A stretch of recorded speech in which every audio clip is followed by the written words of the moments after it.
So, hello everyone. Today I will be interviewing my friend who is an entrepreneur who is also a student. So, he will tell us about his business. So, bro, introduce sa imong business sa katuwang mga audience. Good day, everyone. My name is Mark Joshua A. Makalaging, an online business seller and the owner of the company named MJ Thrift Finds. It is a online thrift clothing business. MJ Thrift Finds is an online business that sells affordable secondhand clothing through social media platforms.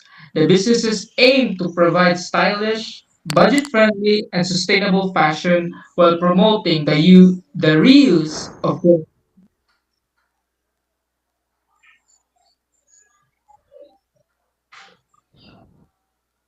Okay, okay. So, mag-ask lang ko sa mga question, bro.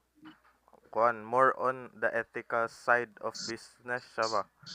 So, first kaya, why did you start your business?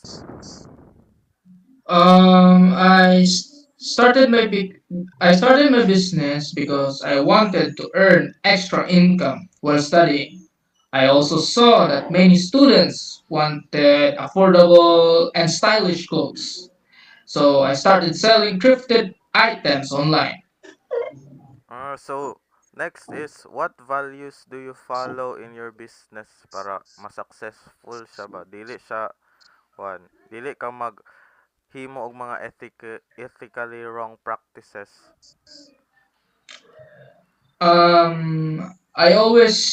Me personally, I always practice honesty, respect, fairness, and responsibility. I make sure that customers know the true conditions of every item that I sell. Mm.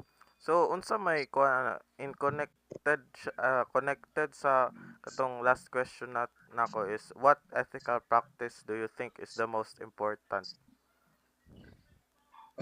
Me personally, I think honesty because Mm. customers should receive exactly what was advertised because trust is the foundation of business.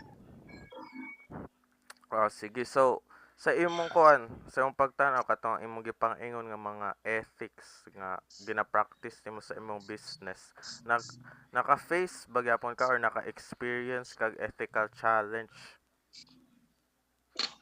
Um, Based on my experience, uh, sometimes there's a item that has a small defect. Let's just say so, but instead of hiding it, I include it in the product description and lower the price so that customers can decide it fairly.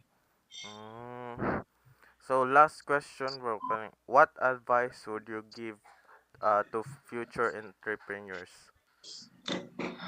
The advice that I can give to our future entrepreneurs, especially students who also wanted to become or to follow me, is that don't focus only on making money.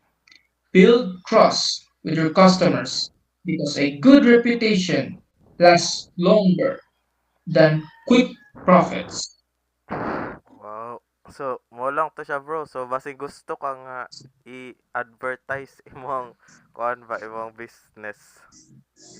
Okay, my business is named MJ Crew Finds. You can find them at Facebook Marketplace and TikTok.